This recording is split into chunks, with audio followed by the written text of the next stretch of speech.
Hello, everybody, and welcome to North 100, a Canadian Highlander podcast. I'm Serge. Joining me today, I have a Jer. Hello. And a Wheeler. Bjarl. A reminder that North 100 is brought to you by you with your support of the Patreon over at patreon.com/loadingreadyrun. Welcome to part one of our Kaldheim set review. A reminder that our set reviews are from a Canadian Highlander point of view. This is not exhaustive. We're not going to cover every single card in the set, only the ones that we think are relevant to the format. Today, we are going to be covering white and blue cards, but before we get into the individual cards, I think it's important to talk about snow, because snow is a mechanic that has existed in Magic for a very long time, and we will occasionally see some cards make it into play, you know, the occasional Scred or maybe like an Icefang Quaddle or something like that. And a lot of the new snow cards they've printed are synergy-based cards. So, Jer and Wheeler, what do you think? Is there enough snow density now for it to be a thing? Will anything change? In terms of people playing snow basics, I think most people had adopted to playing snow basics anyways, like most other formats. Even if you're not playing snow basics, the ability to sort of like bluff that you might have something that matters what made it worthwhile playing them. I'm not sure. Like, I don't think there's going to be like a snow matters archetype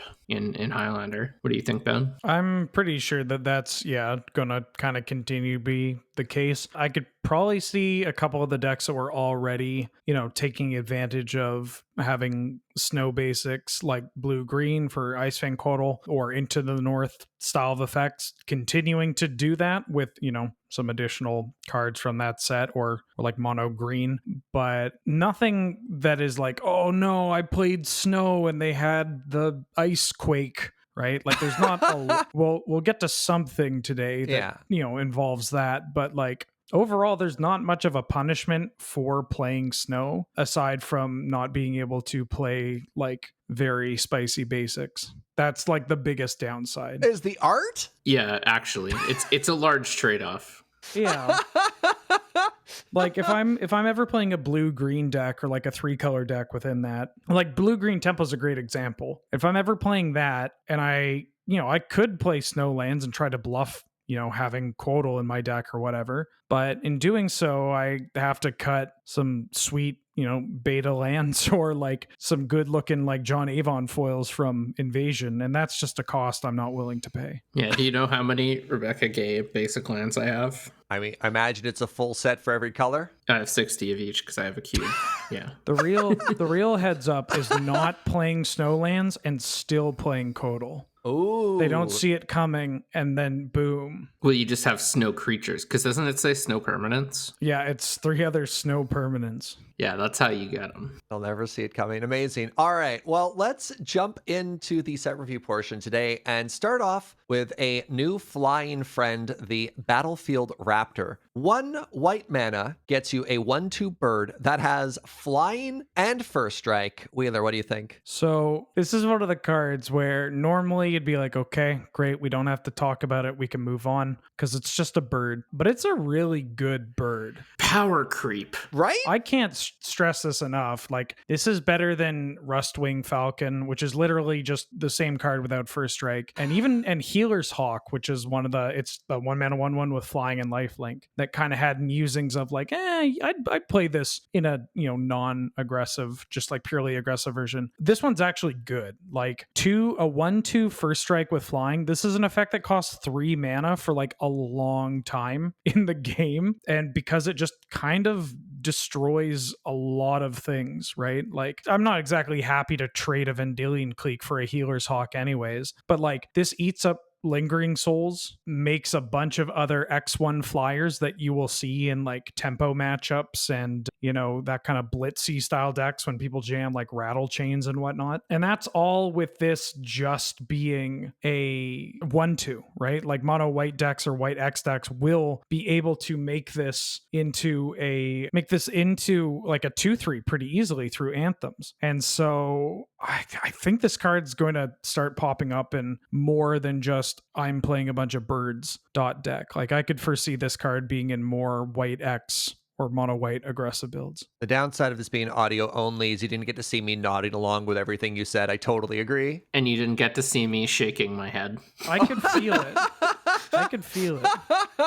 I mean, this card also just holds a skull clamp like no problem. Yeah. I just love, Jer disapproving frown, Serge big grin nodding. All right, let's move on to another 1-mana white creature with a bunch of words. The code spell Cleric is a 1/1 for a single white human cleric with vigilance, and when it enters the battlefield, if it was the second spell you cast this turn, put a +1/+1 counter on target creature. Jer, what do you think? I actually think this card's quite good. It's very easy in this format to double spell. You can often do it. You can pretty easily do it on turn 2 in most decks if it's something you're planning to do, which is what you'd want to do if you put this in your deck. You can often do it on turn 1 even. Maybe not often, but it happens. And worst case, if you activate the thing, this is a 2/2 with Vigilance for 1 mana, which is a very good rate. And it'll often be able to make a better creature even better, which is better than making itself a 2/2. So I think people are going to underrate this card, and I think it's quite good. Isamaru is just looking around the room, being like, come on, man. Just like the Travolta gif. I mean, now hold on. That dog's always top of the pile. All right, fair enough. Okay, next up, we're also going to be talking about the commander cards as well, just because there's not enough to make their own set review, and they also have the word Kaldheim on them. So let's talk about Cosmic Intervention. This is a 4-mana instant for 3 and a white, and says, if a permanent you control would be put into a graveyard from the battlefield this turn, exile it instead. Return it to the battlefield under its owner's control at the beginning of the next end step, and it foretells for 1 and a white. Let's talk about this card, and let's circle back to Fortel, because Fortel's a very interesting mechanic, and I'm very curious as to how we feel about it in Highlander as well. Wheeler, what do you think of the words on this card? Not necessarily just the mechanic. I kind of like the words on this card. It's no second sunrise, so it's probably not doing anything too degenerate, but I think it can do enough degenerate things. The wording on it is kind of interesting because it kind of plays this like Ghost Way. I was gonna say, yeah, it's right in between Ghost Way and Second Sunrise, right? It's so weird. But I think it's just a bit better too, because like you can also use this in combat. So like it fills that role of like, oh, I'm getting my board destroyed. I guess I'll not get my board destroyed. Or, well, you do, but you get them back. Actually get to trade in combat as opposed to Ghost Way. You like attack and you're just like, okay, I'll blink my board. But their board still lives. You can like literally trade boards and be like, oh yeah, sweet trade. I guess an important piece of information for people who might not be familiar is what the card Ghostway does. Ghostway is an old instant from Guild Pact for 2 and a white that says remove each creature you control from the game. Return those creatures to play under their owner's control or at the end of the turn. And it was used classically in like an old Blink deck to take advantage of ETB effects. And you've seen it as a way to save your board from Wrath of God effects. So somebody wraths, you Ghost Away in response, and they come back afterwards and look at that.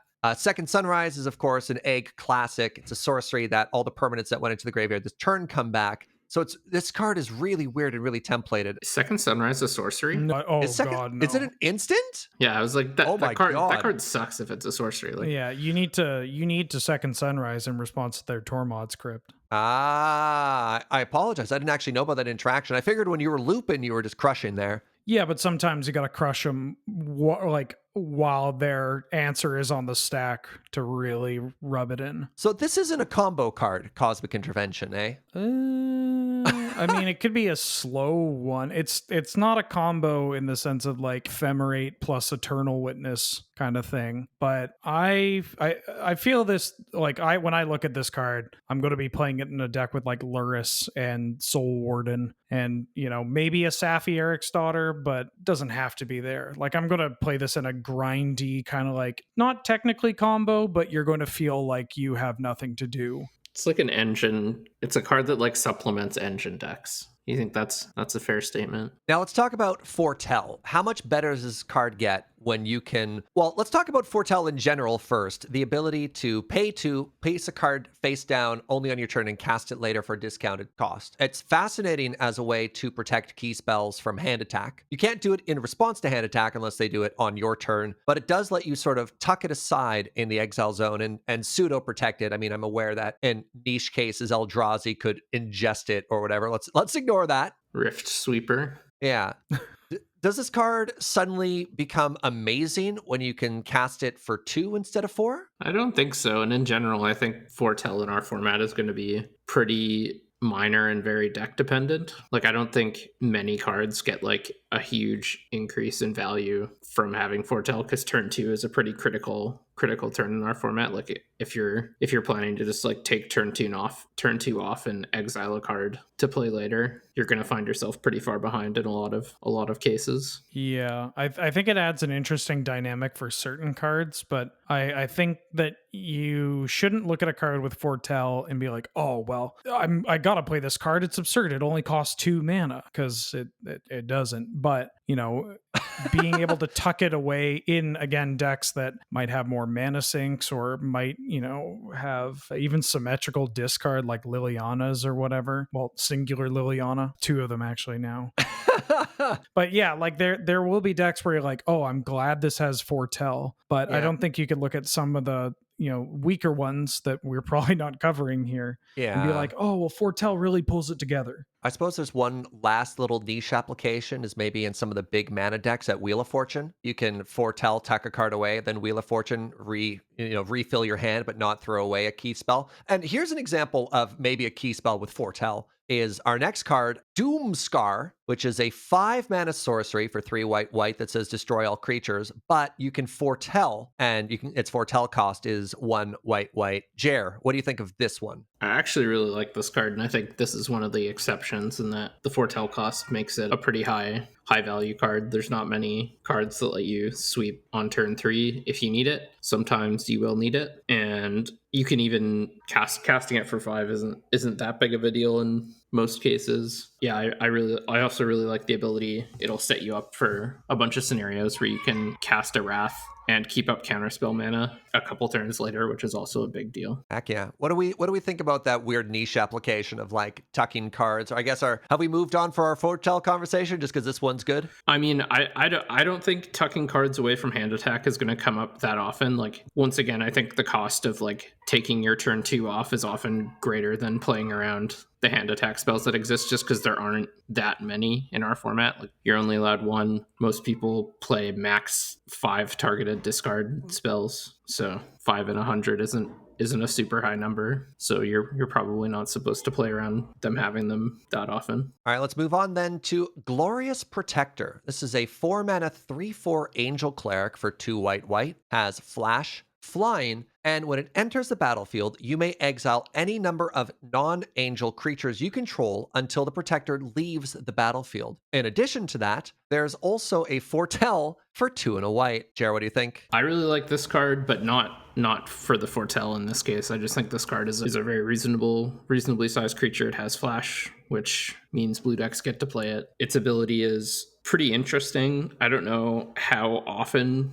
you're going to use it. It's a pretty niche ETB ability, but could be interesting, definitely usable. But I think it's just going to be mostly played in our format as a 3/4 flash flyer for 4. Does it have combo application? It does. Yeah, like an Angel of Glory's Rise sort of thing, right? Well, kinda, in that it'll like tuck away certain things and then you get rid of it, and then the things that come back will bring it back. Non-angel is a clause that has been really just making Karmic Guide extremely awkward. Well, probably a reasonable amount of awkward. That card's pretty messed up. But like, I think you could just use this in, again, more of like an engine application, or just like playing this off Ancient Tomb and D&T. Like, Restoration Angel is definitely a card that is not as prevalent in D&T builds because, well, it's 4 mana. But the fact that you could use this off like Ancient Tomb or Mana Crypt or whatnot, which early on you might not even be able to take advantage of, and then kind of have this tucked away, save it for a rainy day, especially against, again, hand attack decks that probably want to get your more impactful cards, and then be able to pop in and protect some things or smash in the air. I'm a pretty big fan of this card. Do you want to talk about a potential combo application if people aren't familiar what a loop could look like? Nothing off the top of my head that doesn't sound like I'm just pulling something out of my ass. Because okay.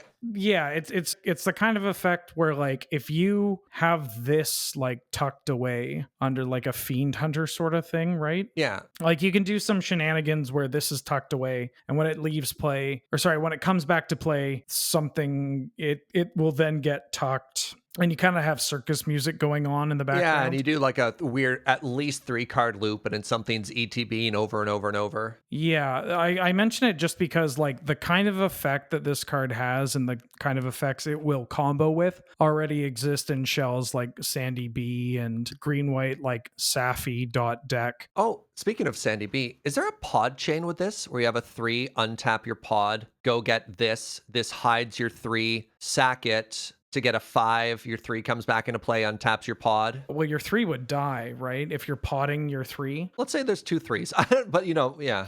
I think in like a Naya build, like I do agree in a Naya build, you can do something with this, especially because down the line, we're going to get to a card that's kind of like Birthing Pod that kind of cares about Yeah. creature types. And the creature types that going up the chain again, Glorious Protector, Angel, Restoration Angel, Angel, Sure, Karmic right. Guide, Angel. So, you can go up the line. Yeah, nothing super specific right now. Let's move on to our first double-faced modal card. We're going to be talking about Halvar, God of Battle. This is a legendary god for 2 white, gets you a 4/4, and says, creatures you control that are enchanted or equipped have double strike. And at the beginning of each combat, you may attach target aura or equipment attached to a creature you control to target creature you control. So notably, you don't get a free attach, you get a free move. And then on the other side, we have Sword of the Realms. 1 and a white gets you a sword that gives equipped creature +2/+0 and vigilance. Whenever equipped creature dies, return it to your hand and equip for 1 and a white. And I'm going to throw this one to myself because I love me a good equipment and I love me a good synergy for stuff like this. And I think the thing that excites me the most about this card is much like in a ramp deck, in an equipment deck, you can sometimes really worry about the balance you have between equipment and creature. So in the ramp deck analogy, sometimes you have too much ramp, not enough payload. Sometimes you have too much payload, not enough ramp. You can have that happen in this deck too. And both sides are fine. I think the equipment side is maybe a little less fine than the power of the god. The flexibility that this offers, I think, is the strongest part. The double white pip is a little tough. Maybe it's fine. You like the god side more than the sword side? The sword side's a little underwhelming, and I can't cast it off workshop. If the sword side didn't have a white pip in it, I'd like it more. Yeah, this sword side's kind of terrifying to me. That you can't ever really deal with the creature. Yeah, I mean, I like both. I think I'm a big fan of this card. Similarly, I feel like the god side is like I don't really have anything, so I'm going to play this god. Or this is just going to be like a combat trick almost that just gives somebody double strike. Yeah, you play it at the end of the game, right? You're like, you have your 2/2 down with its grafted war gear on. You're like, oops, take 10. Yeah, right. But the sword side, like it's certainly a bit cost. There's a cost to it, but it's just kind of like if you get this on a creature that is like relevant, like it could be an ETB or one that they're gonna really struggle to deal with. That's a lot. Like vigilance, like they're punished if they block, they're punished if they kill it, they're punished if they attack into it. That's kind of brutal. Like it's. Like as a creature, Halvar is like fine. Usually you're winning the game. I could see playing it if it's your only creature. And then you could even like use your own Caracas to bounce it back, turn it into equipment. Yeah, that's fair. If you want to, if you have something that's evasive. But like, yeah, to me, this sword is like, 8, like not 9 times out of 10. Like 80% of the time, you're throwing that sword down. That's your main phase for you, is the sword side. Yeah, you're slapping like a Porcelain Legionnaire with this, or like a 2/2 or the 1/1 Boros double strike trample. Oh yeah, whatever. Yeah, the keywords dot creature. Yeah, yeah. Or you draw it late and you're like, oh, you're dead. My entire team has double strike now. Cool.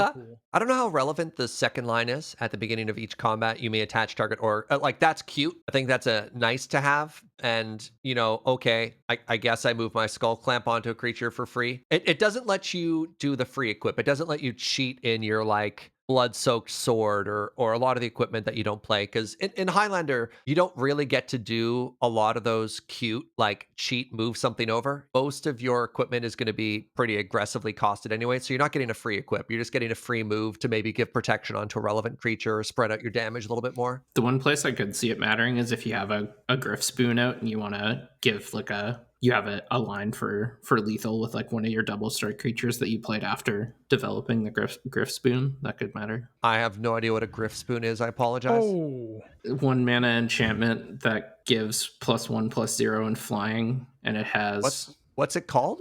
Griff's Boon, GRYFF' boon. Oh, Griff's Boon. I thought you said Mhm. Griff Spoon. No, Griff's Boon. Griffin Spoon. Yeah, it's one of the best boons in Magic. It's from Shadows over Innistrad. It's pretty. Yeah. It's pretty good. It's pretty good. It looks really innocuous, and you're just like, huh, my opponent's playing this card, and then 3 turns later you died, and they still have it in play. Could you read the whole thing just out loud? I cannot find this card. Griff's Boon. It's an aura. Enchanted creature gets +1/+0 and has flying. And then there's an activated ability of 3 and a white. Return Griff's Boon from your graveyard to the battlefield attached to target creature.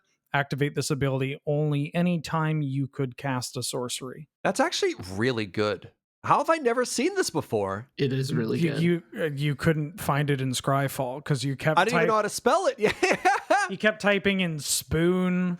I mean, here's a best card you're not playing if I've ever seen one. Wow. This card's very annoying in multiples, and it turns out still annoying as a one of. Yeah, when I saw Halvar's ability, I immediately thought of being able to like move a Griff Spoon you just like threw out earlier because you had the mana onto like a Mirren Crusader or something and getting in for lethal. Wow. All right. Well, you know what? I'm sold. I like it. Let's move on now to Kaya's Onslaught. This is a 3-mana instant for 2 and a white. Target creature gets +1/+1 and gains double strike until end of turn. And you can foretell it for a single white. What do you think, Wheeler? Does Muscle Wizards love it? Well, as we all know, Muscle Wizards is retired and Simic, so it's going to sit on the bench for that. But I do like this as a kind of an add-on to a somewhat forgotten archetype of Naya Double Strike, which when we talk about this kind of deck, a lot of people will go to like Temur Blitz, like a rug style deck, or even just blue red. But like Naya that's the old school way, and I think it reasonably fell out of favor because it turns out you could just play red green aggro that is better, and you get to play all the berserk style of effects. Instead of playing creatures with double strike, you just play creatures that have twice the power and toughness. Yes. But I think now, I think white brings enough to the table now that it's a pretty reasonable package to have. Like you just we have 2 Mother of Ruins now. We have some good white pump spells that exist and protective spells, and points changes have minorly, give it other tools that you might not get elsewhere. So yeah, this card's good at doing that, especially because typically those decks have more oomph behind their mana bases, and they'll play mana dorks and whatnot. But other than, it's a card that I'd put into that deck, and that's it. Maybe red white prowess, but like that's really just it. It knows what it's about. Is that a deck that can take a turn off to set up Fortel? Or are you happy casting this for 3? If I'm casting it for 3, I'm probably killing them. All right, that's fair. Fair. I think so. Like depending on those kind of decks, like you don't necessarily want to rush into things, right? Like the reason they're called, these blitz decks and double strike decks, you think they can go really fast, and they can, but it's kind of like infect decks, right? Like it's not that you can kill them in like, on turn 2. It's that you can kill them like with one swing whenever you want. Like as soon as they go shields down, you're gonna the number one You'll thing to zero them, right? Yeah, the number one thing I see people like stumbling with when they play these kind of decks is that they either don't go hard enough or they are way too cautious. And that's kind of just cowboy magic. You gotta get behind it and make them have it. But like, yeah, if you play a deck like this, you have to live it, right? Yeah, you're not putting this card in your deck to not play it, to get, to be over cautious, right? But so yeah, I think something exists for this kind of deck. It's willing to pay the costs either way, and yeah. All right, next up we have Rally the Ranks. This is a 2-mana enchantment for 1 and a white. As it enters the battlefield, choose a creature type. Creatures you control of the chosen type get +1/+1. So there was a while where Shared Triumph, which is this card, except it's symmetrical, which is awful. That's not a card. That's not a thing you want to see on a card like this. There was a time where that card and another similar enchantment like this were played in black white humans or white X humans, usually white red. I guess you could white green. And I still think that kind of card isn't the worst, especially if you just have a couple of them lying around. It's cheap enough to play. Mono white has kind of lost Crusade. So they've lost an Anthem to play, and this is a nice little add-on for that. It's easy to play. Your humans have gotten better. Effects cards like this, obviously, in this form have gotten better. So, yeah. I mean, I'm a sucker for a glorious Anthem type of effect. Fair enough. All right, next up, we have another double-faced modal card. We have Raedan. Oh, God. Raedan. God of the Worthy, 3 mana, 2/3 God for 2 and a white, has flying, vigilance, and snow lands your opponent's control enter the battlefield tapped, and non-creature spell your opponent's cast with converted mana cost 4 or greater cost an additional 2 to cast. And on the other side, we have an artifact called Valkyrie, Protector's Shield. 3 and a white gets you a legendary artifact that says if a source an opponent controls would deal damage to you or a permanent you control, prevent 1 of that damage. Whenever you or another permanent you control becomes the target of a spell or ability an opponent controls, counter that spell or ability unless its controller pays 1. Jer, what do you think? I think this card is really good and is going to see a lot of play. It's one of the only ways you can punish opponents for playing Snowlands, which is a pretty nice reason to play the card. It's got a good body, has evasion, carries equipment well. The second static ability is also very good and relevant. We were just talking about how good Gadok Teague is and how... Yeah, kind of feels like another Teague, eh? Yeah, and I think when the other side is relevant, it's going to be very good. It's another way to shut your opponent out with humility. Humility plus this basically means creature decks can't do anything ever. You can't see my face right now, but it looks like the PogChamp emote. It's just like... It might be another reason for... I eventually might play all the things that make Force Field playable and play Force Field. And this definitely gets into that deck. Yeah, what kind of decks are playing this? So we're talking very grindy control decks, maybe like a stacks deck or something like that. No, I think primarily you're playing this for the front half. I don't think some decks may play it for the back half, but that's going to be a pretty niche application. I think primarily you're just playing. This is going to see play in Death and Taxes is going to play the front half 100%. Green white, sort of black white hate bear Z decks are going to play this card for the front half. Yeah. The back half is the hammer, right? That's when you really need to send the message. You occasionally may play the back half if it's gonna make combat insane for you, or if your opponent tapped out and did nothing and you think they're gonna cast a pyroclasm and you can save your board, or you can if they tapped out to mystical tutor pyroclasm to the top of their deck and you can save your board by playing the back half, you're gonna play the back half. But all right, you're matched up against mono red. Which side are you playing? You just want a 2/3 blocker and a clock as opposed to something that negates the majority of their burn spells? A 2/3 flying vigilance creature is a must kill against. They have to kill it because it's going to block. That's a lot. It's going to block very effectively and start clocking them. And you threaten to untap, play GT equip, and then they lose. So they have to kill this. Cool.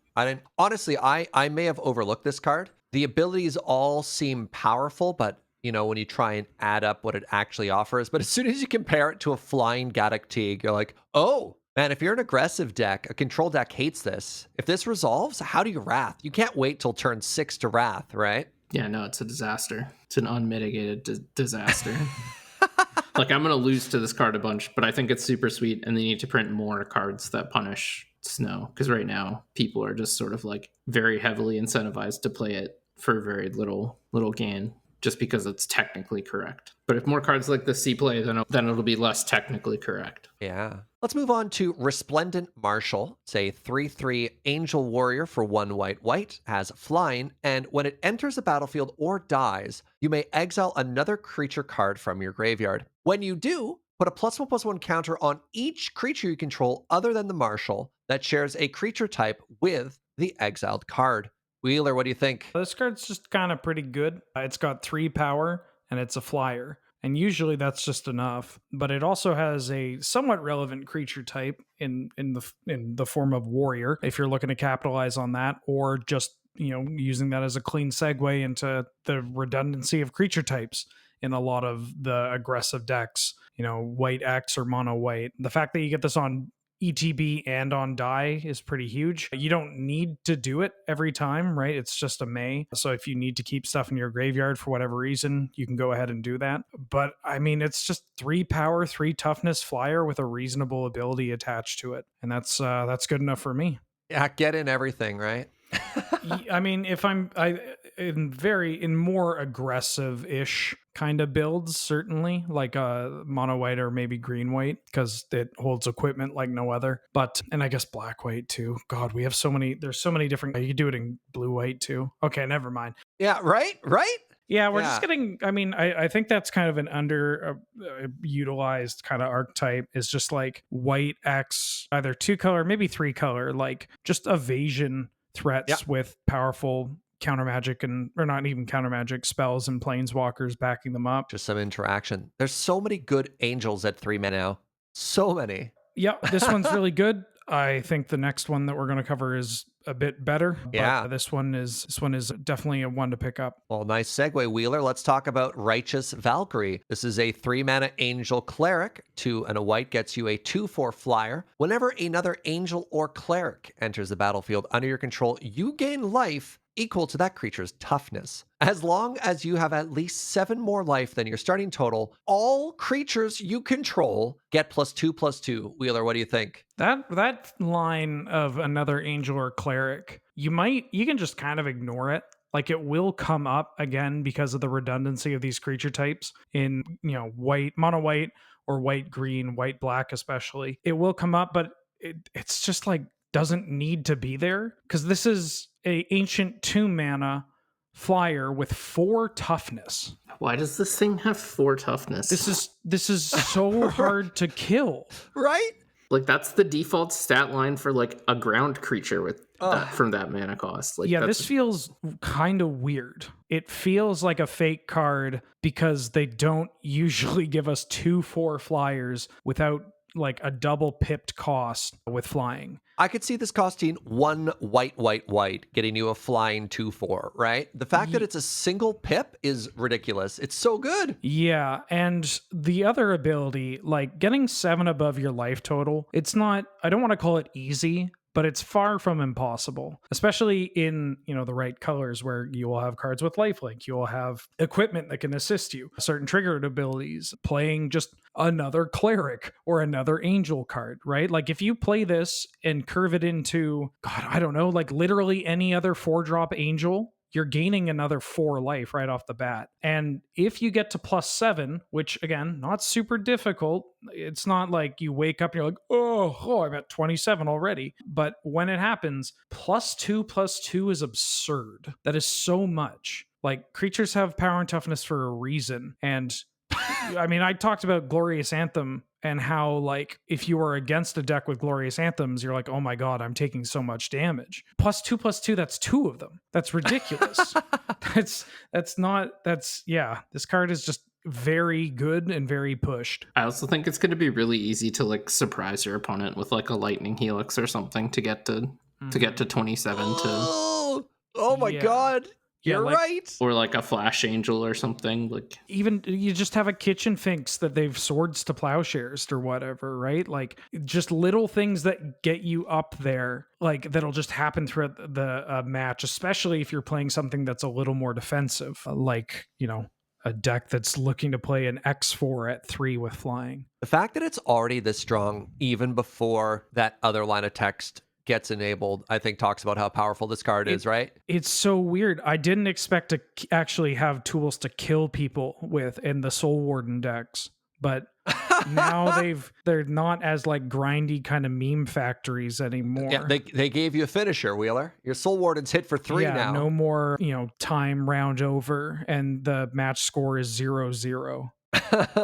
All right, let's move on to Search for Glory. This is a 3-mana snow sorcery, which is a little unusual. Costs 2 and a white and says, search your library for a snow permanent card, a legendary card, or a saga card. reveal it, put it into your hand, then shuffle your library, and you also gain 1 life for each snow casting the spell. What do you think, Jer? I actually really like this card. It's a really versatile tutor. The fact that I think you're going to be getting a legendary card the vast majority of the time. There aren't that many sagas, though I have played a few and I've been mostly impressed by them. Elspeth Conquers Death is a very good magic card. The fact that it gets legendary cards, like you can get a Sarah's Sanctum in Enchantress, which I think means you probably play this card in that deck. You can it's a pretty interesting card to play in Academy decks as well, because it finds Academy and it also finds a bunch of your like creature win conditions are also legendary. So you can get like Urza, yeah, Psy, whatever you need. I can't believe Paradox Engine and Academy can be found with the same tutor now. Yeah, this is a lot more versatile than it looks. It's kind of like an innocuous looking card, and then you're like, huh, this is a really powerful tutor for not that much mana and not that much color intensity. And in the fair decks, you're often going to be able to gain at least a life off of it, so it's like a nice little incentive as well. So I was kind of like, am I actually going to play this in a Paradox deck? yes, you will. Well, I mean, but before I made the last connection, I was like, do I like, is that really something that deck's looking to struggle? Like, is Paradox really looking like struggling to get that kind of thing, especially since most versions have gone more like wedged into 3 colors to play as many wheels as possible. But all planeswalkers are legendary, which is pretty good because this literally just means that you can find any card in your deck through means of Tezzeret the Seeker. And people have played Call the Gatewatch in Highlander before. Like this card is just leagues better than that. Like in worst case, like if I control, I could potentially see playing this in blue-white control, some like tap out versions. And worst case, you can like tutor for a land to make sure you can Wrath the next turn or find a win condition. Yeah. Very strong. We're hitting some bangers the past couple cards here. Holy moly! Kind of weird. It's almost as if White's been getting some good cards in the past year or so. Huh. Well, I've never heard somebody sub podcast someone before. All right, next up we have Sigrid, God Favored. Sigrid is a 3-mana 2/2 legendary human warrior for 1 white, has Flash, First Strike, and protection from god creatures specifically. And whenever they enter the battlefield, exile up to 1 target attacking or blocking creature until they leave the battlefield. Jared, what do you think? I think this card is quite good. It can be used to either protect your own creatures or remove your opponents. First Strike means you can often use it to exile one of your opponent's attacking creatures and favorably block another, thus removing 2 creatures for 1. They're probably going to get 1 back, and it has 2 relevant creature types. It has Flash. This card's quite good. There's a little bit of blowout potential if it gets like removed immediately, but yeah, I think this card is quite good. Right on. Next up, Starnheim Unleashed is a 4-mana sorcery for 2 white. Create a 4/4 white angel warrior creature token with flying and vigilance. If the spell was foretold, create X of those tokens instead, and the Fortel cost is X, X, and white. What do you think, Jer? This card is very, very good. Yeah, it's obviously going to be compared to Entreat the Angels, and I think Entreat the Angels is better on the whole. This card is certainly better in certain scenarios and goes in more decks than Entreat the Angels. Yeah, I think this is another one of those cards where the Fortel like very much matters. But even just playing it as a 4-mana Sarah Angel is like pretty reasonable value. Like that being the worst mode on the card is pretty exciting, and the upside is obviously pretty huge. Yeah, I think I'm gonna see that. I could see playing this in. I definitely tried in blue-white control, but I'm more excited to play it in non-blue, sort of like go bigger mid-rangey control decks. Like I used to play a really grindy Abzan mid-range deck. I could see playing it in that deck. I could see playing it in like the bigger green-white variants I've played. I could see playing it in black-white. The games tend to go very long with that deck as well. So yeah, great finisher. Next up, another commander card. We have the Stoic Farmer. 4-mana 3/3 Dwarf Peasant for 3 and a white. When they enter the battlefield, search your library for a basic Plains card and reveal it. If an opponent controls more lands than you, put that onto the battlefield tapped. Otherwise, put it into your hand and shuffle your library. And once again, Fortel for 1 and a white. Wheeler. So this is one of the few cards that I also think gets a lot from having Fortel. I am actually a pretty reasonably sized fan of this card. I don't think I'd play it if it didn't have Fortel, and that's mostly just because of how white decks will muck about with their lands and their mana sources, right? If you're on like a mono white D&T style deck or a white black version, you're going to play a lot of fast colorless mana acceleration. So being able to foretell this in that kind of deck is a nice little add-on. And then controlling when you play out your threats and how you're ramping, especially, or like finding lands when you're a deck that has like Armageddons, Weathered Wayfarers, stuff like that at your disposal is super important. And it's just a 3/3. So I think I'm a fan of this card, specifically in that style of mono white deck or white black. And I just want people to stop making fun of this card. It's good. All right. It's a dwarf. Look how hard they're working. They're trying their best. Yeah.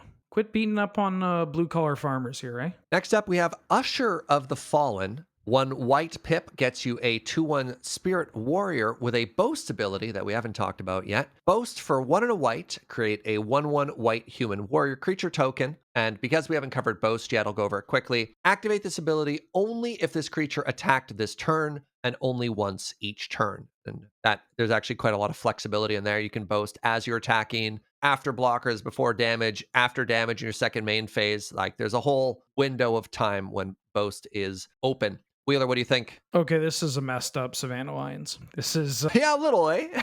yeah, I mean, I'm trying to think if this is the best one. Like Kithian's pretty good. I don't think it I think whether or not it is the best one doesn't really matter. What matters is that like I would play these cards in the more aggressive shells of mono white or white X that just look to play basically every Savannah Lions already. But this one has a relevant creature type for some decks, but it also just poops out tokens. Any kind of mana sinks that allow to build to the board and go wide are welcome additions. And the fact that you can do this, like you said, at instant speed anytime throughout your turn is really nice because you might have cards that will have changed. They'll have effects that will trigger off of things coming into play or how many of one thing you have into play. So you get to dance around with that. But I mean, ultimately, it's a Savannah Lions that makes tokens, which is great. That's great. This card's great. Boast offers a lot of flexibility in like a tremendous amount of flexibility. The more you think about it, you're like, wow, there's a lot of play opportunities here. You can threaten the activated ability during combat and then not use it to cast post main phase. And then you can also threaten it at the end of main phase of you're like, all right, well, if this doesn't resolve or if I end up going through this, depending on what your opponent does, just all right. And at the end of my turn, I guess I'll boast and get that value. Just I think the longer it, I don't know. I don't want to say the longer it waits, the more value it gives, because sometimes, you want to use it right away, but it's very neat the way it's been created. Yeah, like this is the kind of card that building up any kind of body in your deck, right? Any body you build up in Death and Taxes, a deck that has a bunch of mana sinks just by the nature of it plays so much fast mana and then like curves out at 3. It has a bunch of 4s, but those 4s are usually it's beneficial for your opponent to have lands before you Armageddon.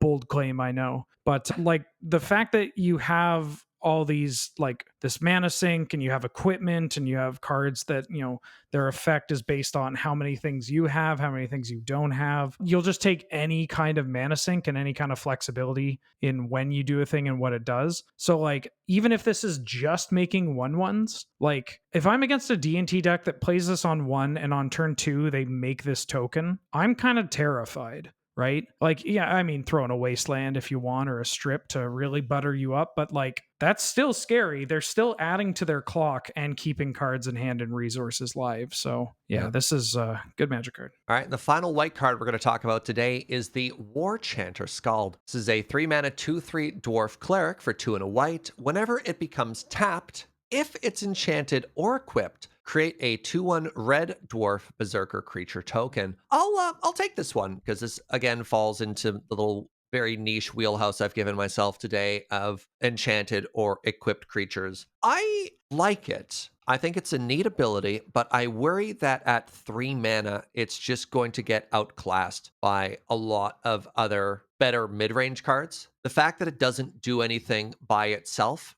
means that when I'm looking at, literally every card ever printed in Magic and I'm looking for 3-drops in my color for targets that I want to put equipment on, this one is a little low. And the downside, there is an emerging archetype of like tapped matters and dwarf matters for the vehicles deck. And this card doesn't even work well in that because it's not just when it becomes tapped. So you can't use the crew ability if you've already, I mean, I guess you can if you've enchanted or equipped it, but I feel like that's a concession that you might have to make based on the board state as opposed to a favorable position, which I think you should be building towards. I don't know. I think this card looks like it wants to go into that deck, and ultimately I don't think it belongs there because there's just better cards. This is like the classic card where people will be like, but Surge, it combos with, and then some broken card that combos with everything. Like, yeah, this is the classic, like, oh, it combos with Paradox Engine or Intruder Alarm. It's like, yeah, most things do. Yeah, but I'd rather have, Brimaz equipped with this, even though Brimaz doesn't have a synergy with enchantment or equipment. But it's like, if I'm enchanting a 3-drop, that one's better, right?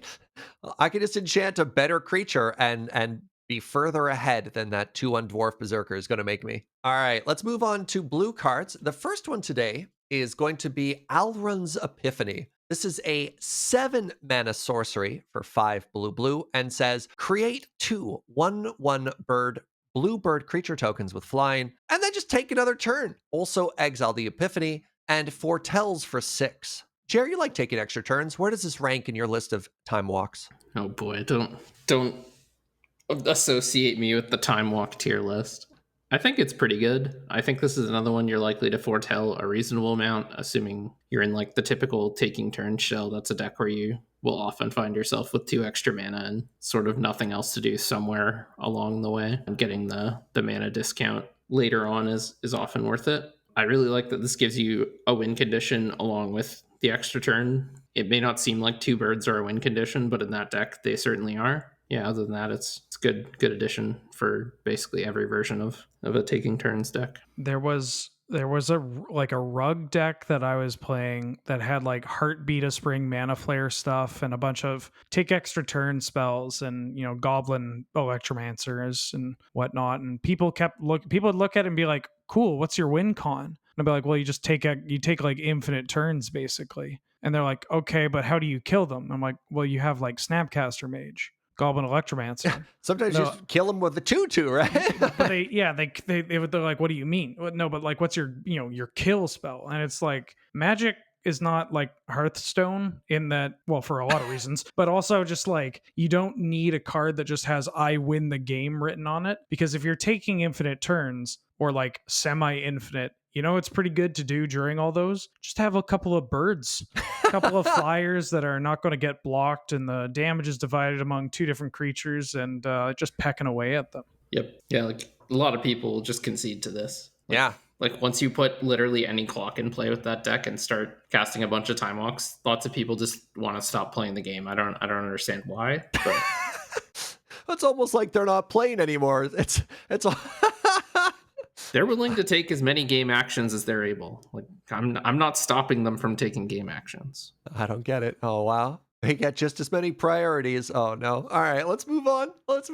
Next up, we have Ascendant Spirit. This card is very interesting. So it starts off as a 1/1 for a single blue snow creature spirit. If you pay 2 snow, it becomes a spirit warrior with base power and toughness 2/3. Then for 3 snow, if Ascendant Spirit is a warrior, put a flying counter on it, and it becomes a spirit warrior angel with base power and toughness 4/4. And then finally, 4 snow mana. If Ascendant Spirit is an angel, put 2 +1/+1 counters on it, and it gains whenever this creature deals combat damage to a player, draw a card. Now, an important difference between this and its counterpart, it always gets compared to, help me out with the name, Figure of Destiny. Figure of Destiny, is you can activate the final ability multiple times with Ascendant Spirit, which Wheeler definitely put on display at the pre-release. So this gets bigger and bigger, and the whenever it deals combat damage to a player ability, that also stacks, right? Yeah, it gets separate instances of when it deals damage to a player, draw a card. Cool card. Anyways, Wheeler, you had some experience playing this. What did you think? It felt really good being able to, use it and get it up to what it was. I was lucky enough to be able to do that in a sealed pool. But like, I don't know. I feel like this is the card that I am going to play, and I don't want to say it's good or not, because I don't know. I really don't know. Like, to me, it feels as though the cost of double snow into triple snow and whatnot isn't that difficult to hit, but it's definitely going to be a lot different than Figure of Destiny, right? Like, just by merit of the fact that you can pitch this to Force of Will, that you are going to probably play a bunch of basics. You need 2 mana to dip in immediately. I want to play this in blue-green tempo, and I want to give it a shot and maybe mono blue, like not mono blue flying men, but like the mono blue kind of like devotion-y mid-range deck. I don't know if it's going to be right in like 2 months to still be playing this, but it's just so good. It's so cool. Like, this feels like a card that I'll play. It'll be the wrong thing to play, but I might be able to like big brain my way to being able to win with this, And I think that's what a lot of blue-green tempo already is. Like, I shouldn't be playing Werebear and Wild Mongrel. I should be playing real Magic cards. But you can if you use them properly and kill people with them. So speaking of big braining, the templating on this card is very specific on it cares about warrior types. There any way to skip steps here? Real at all, or are we being real janky? You can, but it is real janky. It's very ambitious, right? Like, I mean, if there's any weird incidental ways, like obviously in Highlander, you don't build around this. You don't be like, this is every card in my deck becomes a warrior deck, right? But all right. Yeah, I mean, A for effort for sure. Like, cool. I figured I'd throw it out because I imagine somebody in the comments is like, but do you realize that if it's already an angel, you can just go straight to step 4? I mean, maybe there's something and you're playing like a blue-white Flyers / Angel-ish deck. You play that Linvala from Zendikar. Maybe there's something that makes things angels. Yeah, back to basics. You bring it back as a spirit clone or something like that. It's a shapeshifter. Yeah, okay. Yeah, sure. If you're confident enough in saying stuff like this, people will believe you. I like it. You do you. Yeah. All right, let's move on. Next up, Behold the Multiverse is a 4-mana instant for 3 and a white. It says scry 2, draw 2, but also foretells for 1 and a blue. Jer. This is one of the ones I'm not too sure about, and I think we'll end up seeing how Fortel plays. You could play this at 4 mana. It's not unreasonable, but I think there are better options available. And yeah, this one I think I'm going to end up not playing just because it really wants you to foretell it, but there's not really going to be an opportunity to foretell it before the turn. You could likely just end up casting it anyways. So I think foretell makes this one a little too awkward. I definitely agree. So it's turn 4. And you have 4 open mana. It's like, well, I could pay 2 to foretell it and keep counter magic up, and then, or I could just at their end step pay 4 and get the exact same effect. And I think you're right. On turn 2, you don't want to take turn 2 off and set this aside, so you can do it on turn 3 end step, right? Yeah, exactly. Interesting.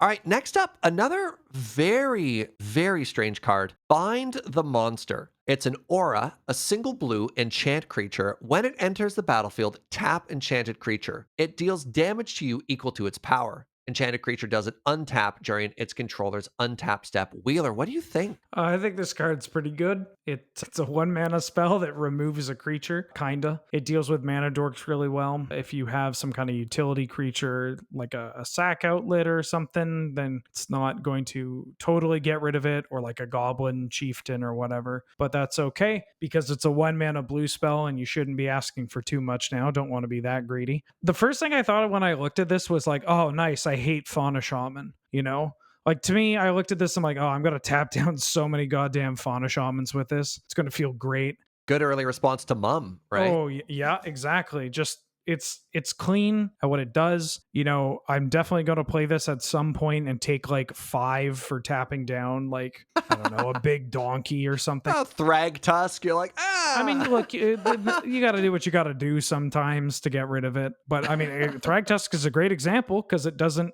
make it leave play. So they don't get that beast right away. Where are you playing this? I mean, I'll try this in blue-green, but I think, I don't know. I'm not set on whether or not I would play this in blue X, like control decks, because I mean, if you're in blue-white, you got swords and path and a bunch of other stuff, and I guess you can technically enlighten tutor for it, which this is a little cheaper than like detention sphere or whatnot. But I'll play it in blue-green. I'll play it in mono blue decks, and I'll probably play it in a deck with like Enchantress stuff too. It's cheap.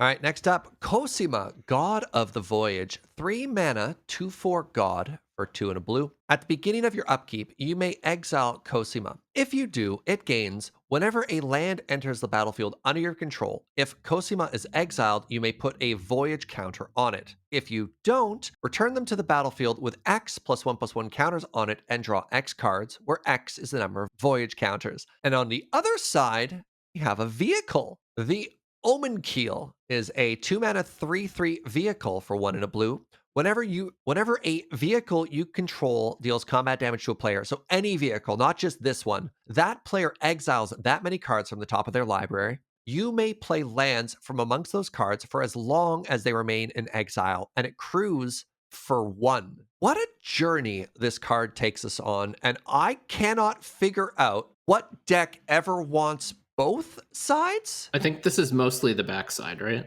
I mean, the backside is good if you care about vehicles. I kind of like both sides. What are you playing the front side in? What is the front side? If I have blue and if I'm mid-rangey and dare I say at times control-y, because it's just kind of, I don't know, it's got 4 toughness again. It's a 3 mana 2/4 that if I get to untap with this card, I'm probably winning the game some point down the line, because it's going to come back and draw me. This feels like the modern day Aeon Chronicler to me. Yeah, that's obviously what I immediately thought of. I'm like, it's sick, but like I think I'm even playing this in like a blue green X mid-range style deck. Like I'm just sitting back, let it kind of tick away, let it do some stuff down the line. I could maybe see playing it in like mid-rangey decks. I could see playing it in something like Scape Shift if your meta's like pretty control-y or like slower, not too much combo or aggro. I think it doesn't really ask for much, right? Like its floor on the front half is that it's got a huge ass and it just has 2 power, right? That if you want it to tuck away and come back at a later date that's a little bit bigger and stronger and draws you some cards, groovy, we can do that. But if you just need it to sit and soak up, hey, fine by me as well. And then, yeah, the backside of this card's obviously absurd. The backside's pretty darn good. Yeah. So yeah, I just think this card's really good. Like it's up there for me. I don't think you have to be super specific for where it goes. The backside also, obviously, the crew 1 reinforces that you can just put a mana dork into it and you're good to go. I just don't think you want a mana dork in the same deck as you want the front side. I think you like I would play this in like Bant Blade all day. I think in decks with dorks, right? Like we're not talking full on Boreal Druid dorks, although even then it might be fine depending on the build. But like you like just getting this out on turn 2. Yeah. How like dealing with a 4 toughness creature on turn 2 is difficult. Right. If you have a noble hierarch or something. Mm-hmm. Like, I mean, and yeah, like, God, even like noble into this, right? And you're just like, I don't want to exile it. You get to attack with a 3/5 on turn 3, which is like, what are aggressive decks going to do? What are like other board-based decks can't really block this. And if you find that it's kind of outclassed, then it just goes away and you kind of deal with the board or deal with whatever they have and it's stuck in a zone where it's kind of safe. And then it just comes back as this massive card. Like even if it's tucked away for 1 turn, you get this 3/5 back that draws you a card. And that's pretty good. Not a lot of things can kill a 3/5. There's a weird thing that happens later on, right? Let's walk through a line here. You exile it once, it comes back as a 3/5. Then you basically draw a card every turn, don't you? You put it back in exile, that Voyage counter stays on it. You don't get to attack, but you have a 3/5 that blocks and draws you a card every turn. Am I mistaking something here? So at the beginning of your upkeep, you can exile Cosima. So if Cosima's in play, you get to exile her. If you do, Cosima gains whenever a land ETBs. If it's exiled, you can put a Voyage counter on it. If you don't put a Voyage counter on it when a land ETBs, you return to play with X/1/1 counters on it, and you draw X cards. So like you could only ever exile it in your upkeep, and the Voyage counters stay on it, but it has to be exiled. So yeah, you could just kind of draw extra cards. I guess I didn't think of how good this is with fetch lands. Yeah. Yeah. Yeah. Yeah. Right, because the fetch land, the first one comes into play, you put the Voyage counter on it, and then the second ability, you bring it back, right? And you're threatening an instant speed 3/5 blocker that Yeah. like can't be countered. Yeah. But does my weird little loop work? A Coercive Portal? That's also a 3/5? No, you need to play 2 lands, right? In your upkeep. No, you don't. No. Because, all right, we exist in a universe where it's already a 3/5 with a Voyage counter on it. Great. Every upkeep, you exile it, and then you play a land, and it just comes back. It's changing zones, so it loses the counters. It's not gonna keep its counters. Okay, yeah. Okay, that's what I thought. It does lose Yeah. the counter. You can place the counter on it, and then it resets every time you do it, eh? Yeah, you can like technically have a setup where this will dip out and draw cards, but it's not like a coercive portal style of effect. Like it's not just that straightforward. And also it's probably unnecessary when you have a 4/6 or a 3/5. Or the ability to just make something massive in a couple of turns. Yeah. It's noteworthy that it doesn't like gain, it's not like a what am I trying to say here? Suspend card where it gets haste when it comes into play or anything. Yeah, But again, because of fetch lands, you can have this come into play at their end step, draw a bunch of cards free of charge too, right? Like if you've got mana open and the fetch land and comes back, like you just get a bunch of cards and you can protect it right away. I took us on a big detour there, so apologies for that. No, you're all right. You're right. You mean Yeah. you took us on a voyage? Ah, I see what you did there. Topical. All right.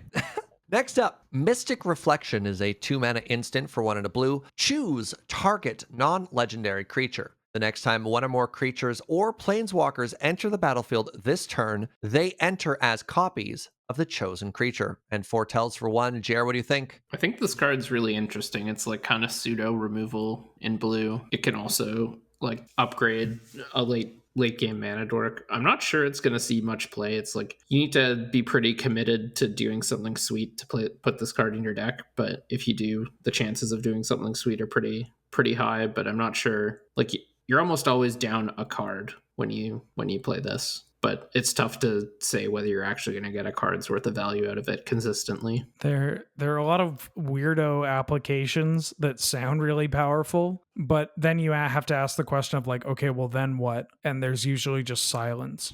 That's exactly what's happening. I was putting ideas in my head. I'm like, okay, every card in my hand is now a Mystic or a Chupacabra, right? Yeah, like I guess Okay. you can like one that I had pitched to me several times were like, oh, Ben, you can find this off Spellseeker, and then you make it so that, you know, you make some tokens, and all those tokens come into play as Spellseekers. It's like, okay, but like Spellseeker can find, you know, like DT, Time Walk, Reanimate, Brain Freeze. Like, what are we? Yeah. Why are we doing this? They're like, oh, I forget. It's like, oh, okay. I think this card is like exceptionally good against Hoof. Yeah. So like if your deck can maybe utilize it and you want to like ruin the Hoof player's day, then I would see playing it. Do I? Their 8-mana Hoof enters as a Llanowar elf. Yeah, they just like natural order and you're like, your Hoof's a Dryad Arbor. All right. I didn't even think about, you know, the Goozle potential with it. That's good. So it is like a pseudo removal spell, but Yeah. Cool 5-mana elf.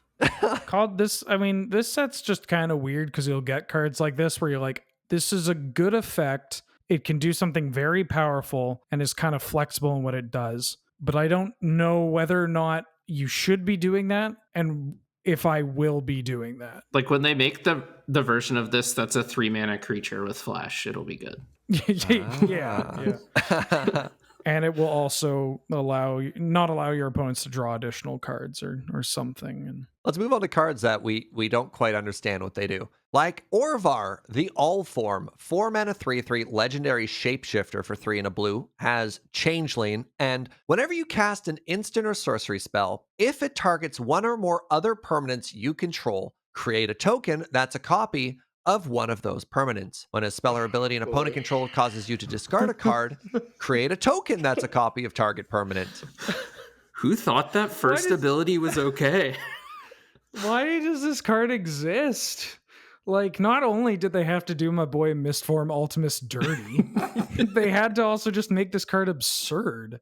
Like, This is also just kind of in a similar camp as Mystic Reflection, but mostly because it's so absurd, right? Like people are like, "What do you do with this?" I'm like, like literally anything." Like you get to, I don't think it matters too much. Like you could take good ETBs or like just reasonable permanents or any permanent. Yeah. I don't know. You like Option number C, any permanent.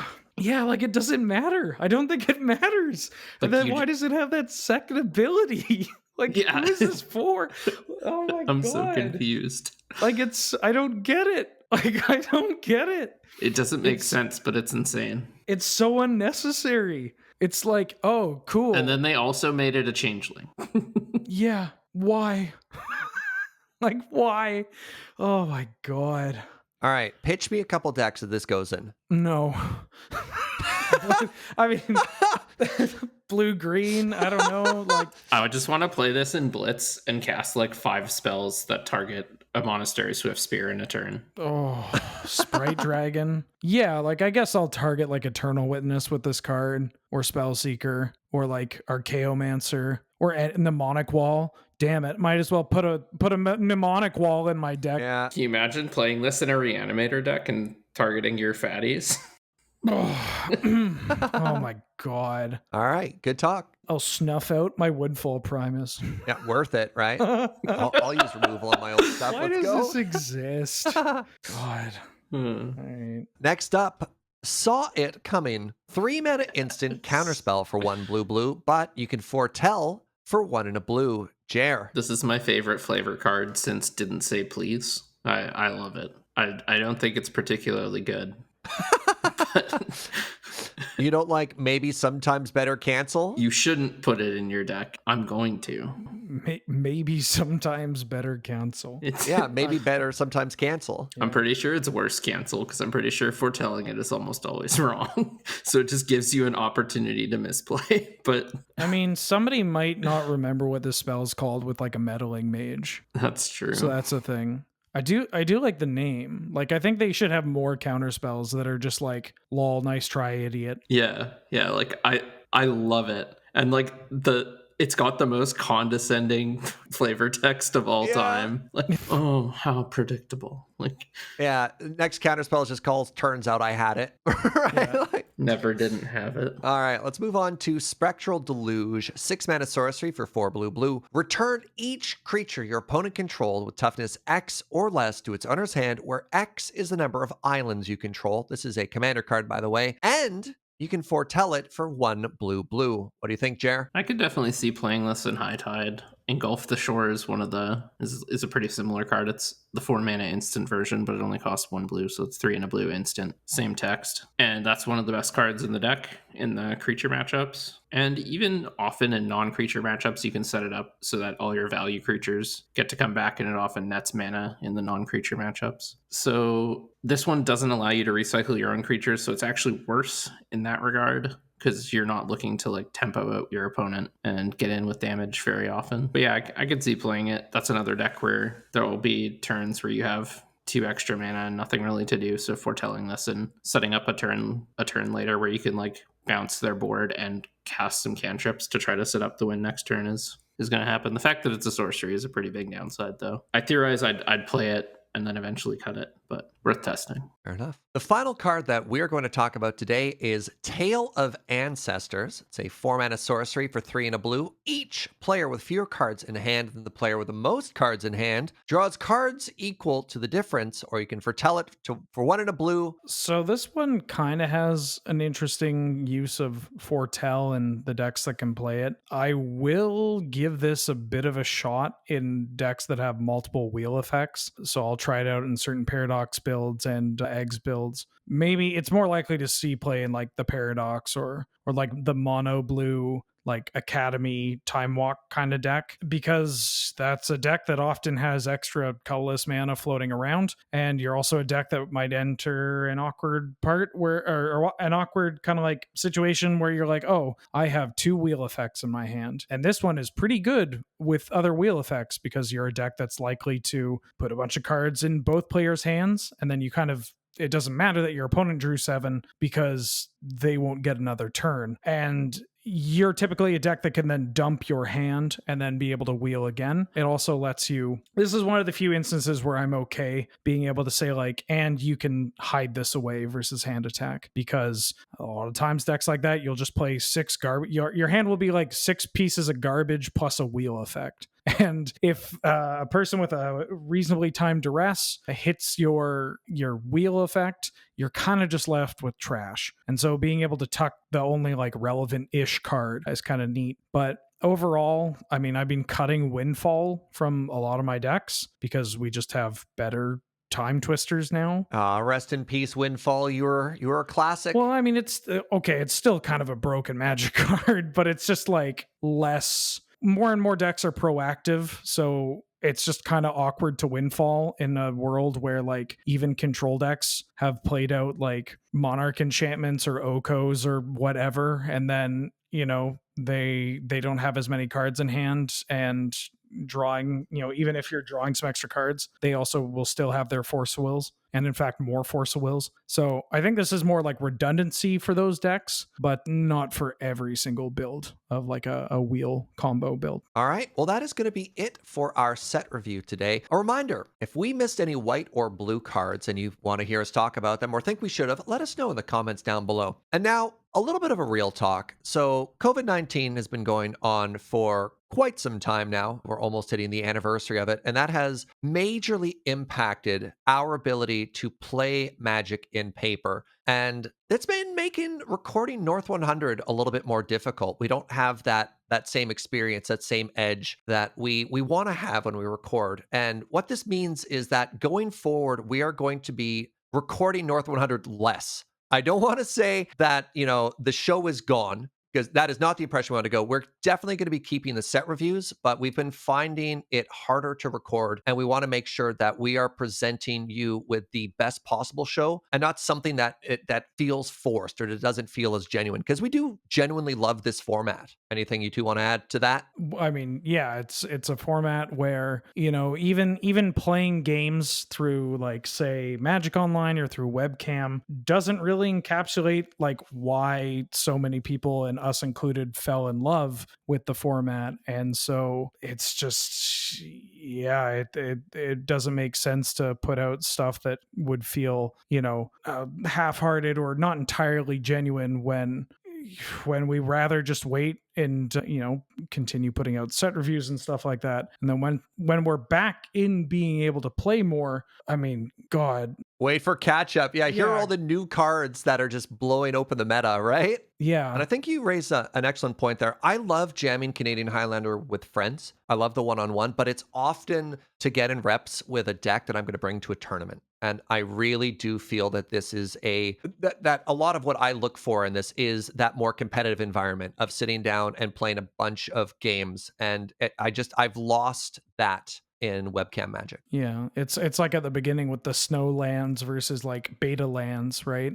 Like or your preferred lands. Like that's a great example. That's the kind of approach a lot of people have for the format.